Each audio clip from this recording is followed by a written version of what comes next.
I'm probably going to put this at the very beginning. Just as a side note, we're recording together in the same room for the first time in Brotherhood history. And it's on Christmas, so consider it an unofficial Christmas special of sorts. That will probably be coming out in January. Yeah, probably.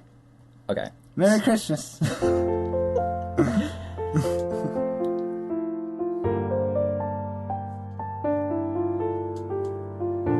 Welcome to Brotherhood, a spoiler-filled podcast where we, my brother and I, review each episode of the deliciously nightmare-inducing TV show Full Metal Alchemist. My name is Dylan MacArthur, the older brother. And my name is Timothy MacArthur, the taller brother. Today's episode, Reign of Sorrows, or as I like to think of it, Cloudy with a Chance of Meatballs 3. Oh boy. The first thing that I want to talk about, because as a recurring theme on this show, you and I have apparently been watching different versions of FMA. I've been watching the subbed version, you've been watching the dubbed version, and neither of us like the other. Well, I like one more than the other, is what I'm saying. I don't hate the subbed, I just like the dubbed way more. Okay, now, you're wrong, but I'm going to give you a chance right now. How am I wrong? I wasn't saying one is better than the other. I was saying that I like the dubbed more. I'm going to explain to you why you're wrong, but first I want you to justify why you think the dubbed version is better. I don't know, maybe it's just because it feels... Oh my gosh, Timothy, you're killing me. Okay, continue. Well, sorry, do you want me to restart? No, this is just the thing, is that you like the things that you like, whereas I think ponderously and endlessly about why it is that I like the things that I like. It's more of a matter of I can read it better, so to speak. Like, not read in the sense that, like, when you look at something and read it, but more so when you hear it and read it. I can read the emotions behind everything better in English because I'm more fluent in English. I'm used to English. That's why I like the dubbed more. You're more used to the spoken word, is what you're saying. Yeah, exactly. Okay, that I get. And for you, that is probably going to work. I'm going to explain to you why the subbed version is vastly superior, however. And I'm going to start with Edward. So, I watched episode 2 as a dubbed version. And the first thing that I noticed from Edward's voice is that the English actor that they hired is younger, A, and B, doesn't have as much weight behind his voice. And You're right, he doesn't. This pretty much applies to every actor that they have. In the Japanese version, you have a lot of weight behind the voices. And I'm not just talking about, like, bass levels. I'm talking about you can feel their presence through their voice. It's very full, very rich, very pleasant to the ear. Whereas all of the English-speaking actors, there's something very thin about their voices, and this applies to everyone. And all of the kids seem to be just a little too young for each stage that they're supposed to be at. That is a little weird. One of the first notes that I had for this episode is that the original voices are more intense, particularly from the narration. Like, he sounds like he's about to go Kamehameha on you, and... Did you just make a Dragon Ball Z reference? I'm ashamed to say yes. Oh my gosh. Actually, one of us doesn't watch anime, guess who it is? Okay, anyways, I only know what that means because I've known people who've watched Dragon Ball Z. I've only watched so much of it, and then it was like, there's explosions, but the words are just completely unexciting. It's like they took the basis of everything said and, like, all kinds of action movies and all that, and just glued them to the screen.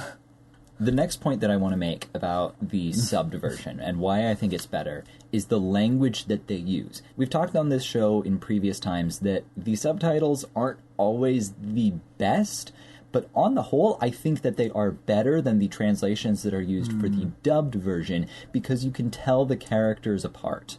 Okay. And here's my biggest example of this.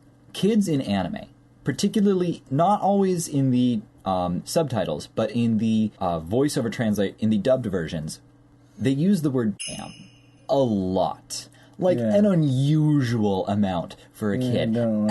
I suspect that this might be because there is a word in Japanese that is common amongst children that literally translates to however, in English, it is really weird to hear a child say that for any reason ever. Yeah. Unless, of course, maybe they're, like, just that angry. Well, unless they watch anime, really. Or unless, of course, they're, I don't know, maybe their parents... I mean, even when they're... Here's the thing, Timothy. Like, even amongst kids who do swear, it's just not normal. And so hearing you've got a good point there. Hearing it from English children, or children who speak English, saying it constantly in animes is just... It pulls me out of the experience, and it's distracting. You don't hear it as much in... or you don't see it as much in English subtitles, so that is why I think subtitles better, and I will continue to watch the sub version. And you're right, they do have a little less swears in the sub variant, too. Again, I think that comes down entirely to translation. That could be part of it. Maybe they're more capable of, like, translating out the swears. Well, and this is the whole thing about translation, is that there's no single one-to-one translation between any language. You have to think about, okay, what is the cultural background that you need in order to understand the puns or the jokes or the references in this script? Especially since language in terms of a script involves feeling. Exactly. It's much more important that you stay true to the emotion of the scene than the actual literal words that they are using. And also it's important, I think, to keep in mind the culture that you are translating into and what their background is and what they're bringing to the table. I have another note before we dive into actually talking about the episode we said we're going to talk about, and it's about the opener. Have you noticed that there's a symmetry from in the beginning of the opener and the end? When we see the red heads that are rising up coming out of each other's mouths, and then at the end, when envy, lust, and gluttony are rising out of each other. Wait, that happens at the end? In the opener. Like, at the very end of the opener, when we see envy, lust, and gluttony coming up, they're coming out of each other's mouths, in symmetry to what we see at the very beginning with the heads. I don't remember this. Oh, I've noticed this every single time, and it's something that I've been meaning to ask you, if there's any meaning behind this. But judging by the look on your face... It probably does have meaning, but if I am to tell you, it will be total spoilage, so do not think about it. So, we begin this episode, more or less, with a dream. Yes.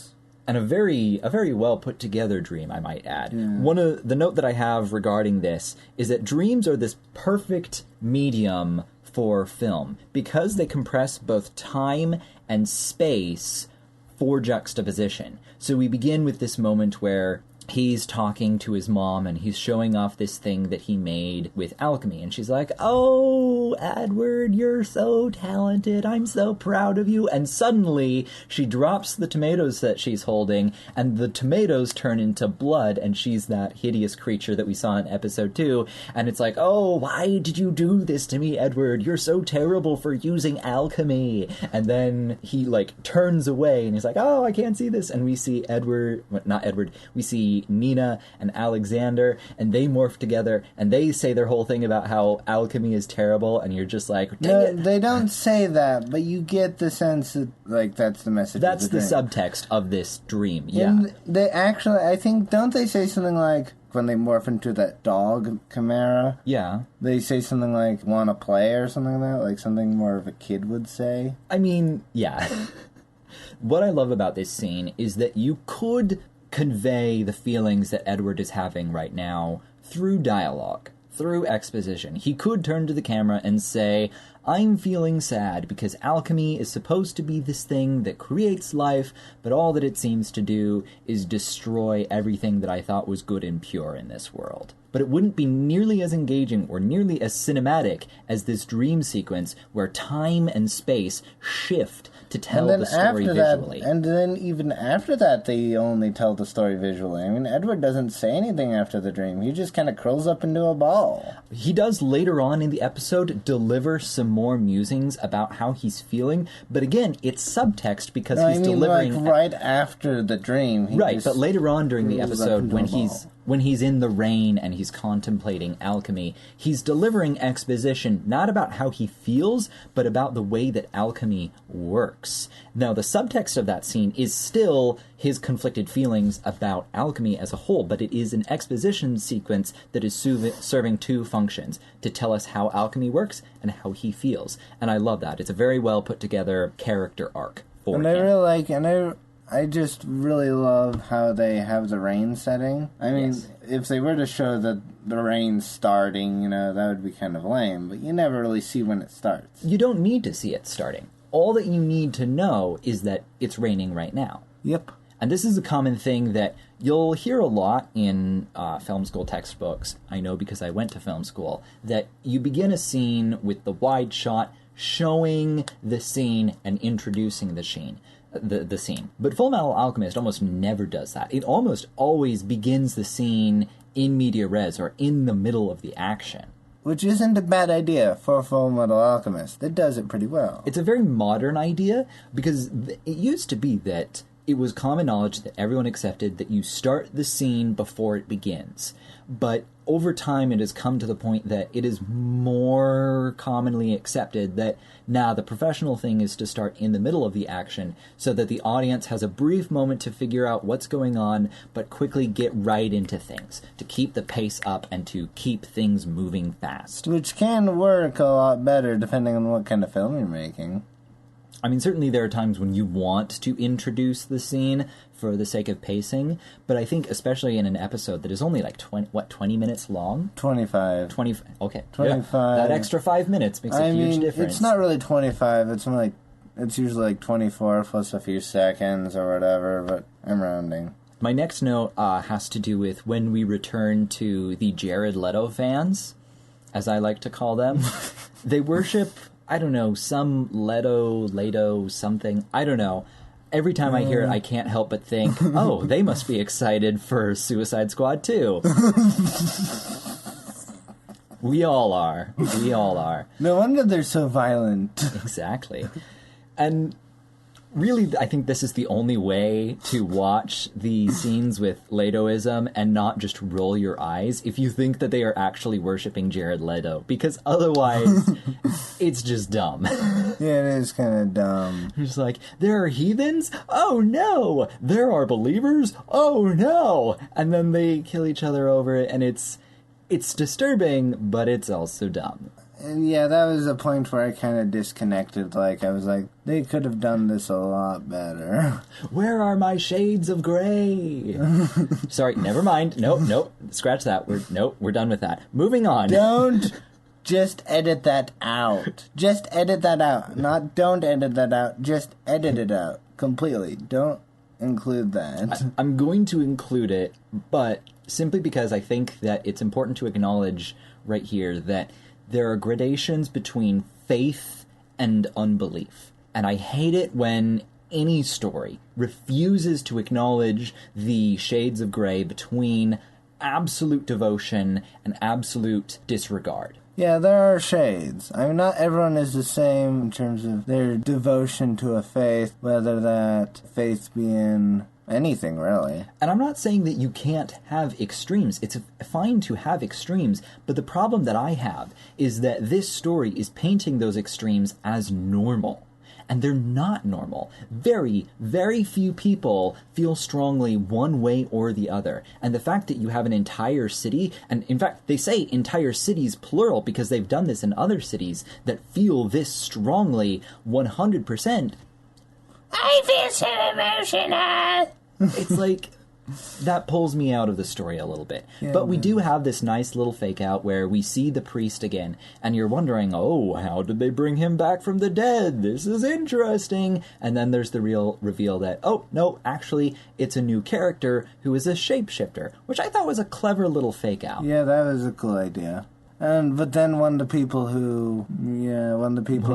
who actually believes discovers that, oh no, it's actually bad guys, and then Gluttony gets to eat more chocolate cake. You mean chocolate cake with human in it? Or maybe just human. Yeah.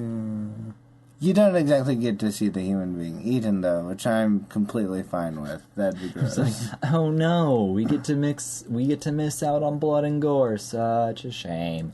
Anyway, you get enough of that in Full Metal Alchemist. The next note that I have, I don't know if you've noticed this, but the visor on Alphonse's helmet, I love the design of it because depending on the camera angle, it can make him look sad, it can make him look angry, or it can make him look neutral, depending on how prominently it has been moved up and down. This is a huge advantage because, of course, Alphonse, being just a suit of armor, his eyes don't move. He has no expression. And yet, here is a character who so fully embodies empathy. And especially like how expressive his voice tends to be. Oh yeah, again, plus to the subversion, his voice in the subversion is just exquisite because it is so innocent and so pure, but so sad. Yeah. You can feel in every note that he has that he is haunted by something in his past. But it's still harder for me to note that while I'm also reading the words. So this is why I like the dubbed variant better, partly because of Alphonse. I can imagine that if you aren't used to reading, particularly reading characters, the dubbed version might be better. But I think that overall the subbed version is superior. I am used to reading. You read much slower than I do. Slower than you do. Yeah. At least out loud. At least out loud. I won't read the subtitles. That's our musical moment for the day. Music. Okay.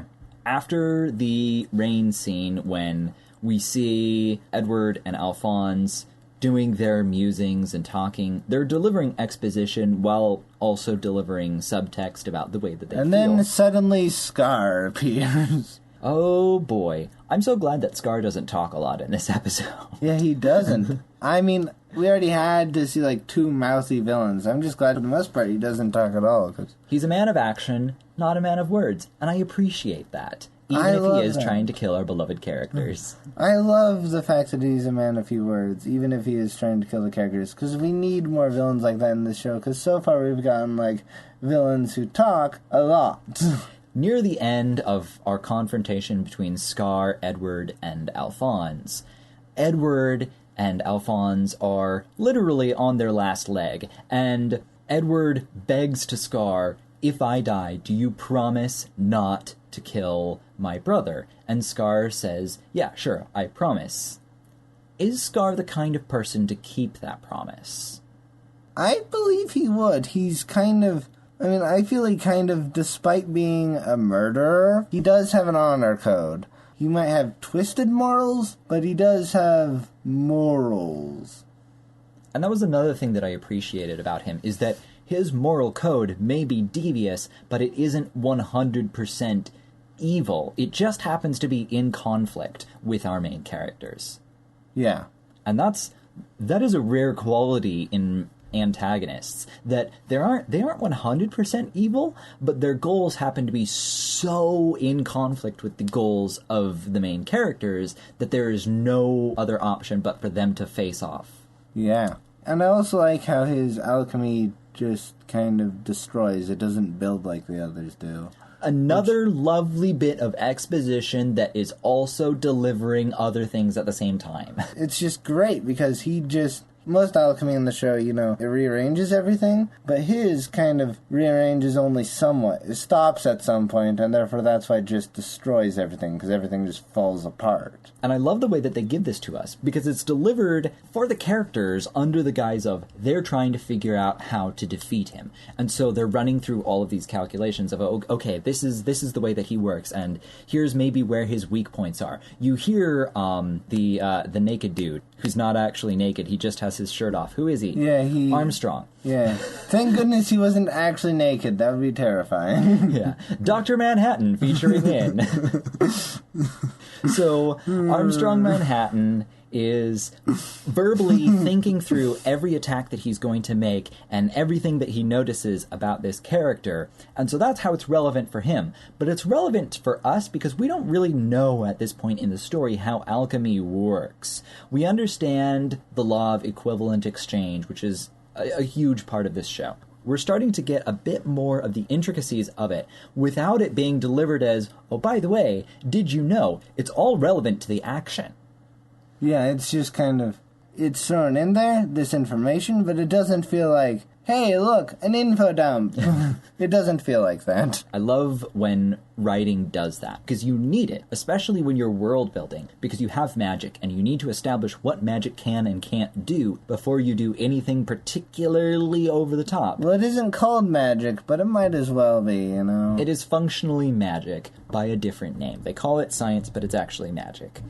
Yeah, I guess, yeah. Next note. Even when they're fighting, these Elric brothers are amazing characters. Yeah, I know, right? Like, even when they're fighting each other, it's like, oh my gosh, this is still cool. Like, I love that scene where Alphonse is calling his brother names and saying, you idiot, you stupid, stupid brother, because it's all motivated by such genuine love and devotion. And he says to him, we both know that you're the more important brother. You have this power. Why on earth would you sacrifice yourself, you idiot? And because before that, Scar was going to kill Edward. In that moment, Edward was like, if you kill me, can you leave my brother alone? Because he's thinking about his brother. Yeah, exactly. Like, he wants to do the right thing. And Alphonse is saying, you idiot, you're the most righteous person I know, and the most powerful righteous person I know. We both know you're more important than me. And it's so, I love these characters so much, Timothy. Yeah, it's a really good, this was just, the characters were obviously very well thought through. Armstrong, again, we have to state this outright, because he is weird. He is... It's almost as if every time he opens his mouth, I'm either going to say, wow, Armstrong, you're a really smart dude, or, wow, Armstrong, you're a really strange dude, and kind of terrifying. He sparkles, he has long eyelashes, and an immaculate mustache. He just confuses me. Yeah, but he is kind of terrifying, especially when you like try and imagine yourself in like one of the characters' shoes, like when he's like when he tries to hug them or something like that. I think he's done that in the episode, like actually tried to like done that in the series at some point. This isn't total spoiler. There's a beat right after when he rips it. He doesn't even rip his shirt off. It just disappears. It just vanishes between shots. And there's a beat right after that where I'm thinking, is Scar about to take his shirt off? Because they make a point to point out, like, oh, he's taken his shirt off because that's going to make this battle more intense. And immediately I'm like, no, Scar's not going to rip his shirt off too, is he? Can he please not do that? Scar did not do that. Thank goodness. Spoiler, Scar doesn't rip his shirt off. Anyways. The show is ruined. No Scar with a shirt off. I don't think that ruins the show. Scar is still freaking BA. Can someone, and this has nothing to do with anything, can someone please Photoshop Scar from The Lion King into Scar's clothing? Preferably during one of the fight scenes so that I can see Scar the Lion performing alchemy. No, Scar the Lion with his face photoshopped on the Scar's face. I'm surrounded by idiots. That would be an awesome idea. Because he was surrounded. What does that make you, Scar? An Ishbelin uncle. Oh my god. You can't see it right now, but Timothy is dying. Like, literally dying. Laughter. You're terrible. So, we have this climactic battle, which is pretty well done. You get some necessary information out of it. Of course, at the end, because it's still too early in the season, Scar escapes through the sewers. And there was a moment where he says, we're not going down there because that's stupid. And I had two thoughts. A, thank you guys for being smart. B, Dang it, why couldn't we go down into the sewers for a nice third-man chase scene? Yeah, but, like, they've got a point there, because that is stupid, because, you know, here's a man who's great at running away and probably and, be it known, manipulating rock. Yes, that too. He's great at manipulating rock. If you go into the sewers, you're, like, saying, please ambush me. You might as well have like, two people with, like, T-shirts on. Red shirts. Like, red shirts on. But instead of, like, the Star Trek symbol, they just say, official cannon fodder. Official Funimation cannon fodder provided for you by... Running around under the catacombs is a great... It looks visually very interesting. It creates great drama, which is why you see it so often. Unfortunately, I think that storytellers are wising up to the fact that it is a terrible idea for the characters themselves. Because it is a perfect ambushing spot. Yeah, I'm kind of glad that they didn't go down there. I have 2 more notes. One more about Scar. And I beg of you, Timothy, not to say anything, even though I know it's going to kill you. But I sincerely think that there's a connection between Scar and the Führer. Because, and I could be guessing here, but there's that moment when Scar says, too slow, and it's clear that he moves astonishingly fast. I think the reason that he moves astonishingly fast is going to be very similar to the reason that the Führer moves astonishingly fast, because the Führer is almost certainly not normal. Again, you can't see this, but Timothy is dying. I don't want to give anything away. I had my hand covering my mouth. You're about to cry. Oh my gosh. See, and this is... I can't say anything, and it's killing me, because I love to talk! Imagine being an author, listening to someone theorizing like that. Because on the one hand, it's really fun if they're not getting it right, but, and I speak from experience when I say that, when they figure out what you're heading to in the first few minutes, which I think I figured out with the Führer in the first episode where we're going with him, that's frustrating.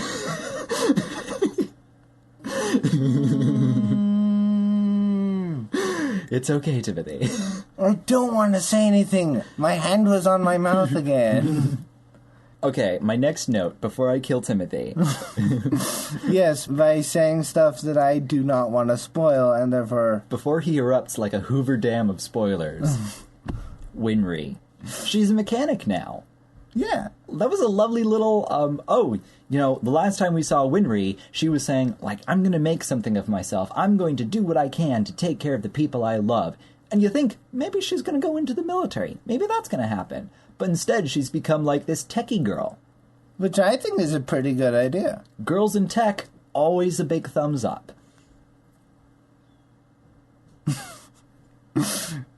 What? I want to make a comment on something like, girls, if you want to get Dylan's attention, learn about technology. Maybe learn to code in Swift. And a little bit of C wouldn't hurt because I'm not so good at the C language. But I'm pretty good at the Objective-C. Before we nerd out anymore. We're such nerds. I'm really excited to see where we go with Winry's character. I think out of everything in this episode, I am most excited to see more of Winry. She is pretty awesome. The way you say that disappoints me, because it tells me that we're not going to see as much kick-butt Winry as I think we're about to see, but... Well, here's the thing. Winry is not going to be as good at combat as some other characters, but she is going to be pretty kick-butt. I mean, that's not really surprising, because she is opposed to violence in the very beginning.